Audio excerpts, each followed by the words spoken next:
Given how much college costs these days, a common worry among most parents is how they're going to pay for their child's education. Well, really the key is to start early.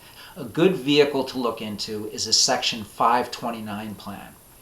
A 529 plan is an educational savings plan that is offered by educational institutions and also by individual states. Contributions to 529 plans are not tax deductible, but the earnings are tax-free as long as you ultimately use the money for educational expenses. Balances in 529 plans are also transferable. Now what this means is that when you set up a 529 plan, you have to designate somebody as the beneficiary. But let's say that beneficiary is your firstborn child.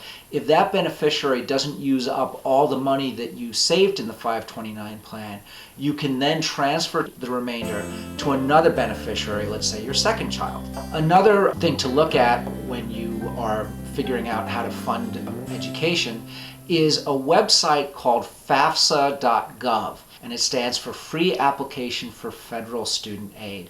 This is kind of an umbrella website which brings together information and application materials for a variety of different financial aid options.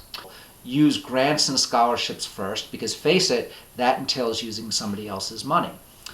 Next, you should turn to whatever savings you've accumulated for educational purposes, and only then should you fill in any gaps with student loans.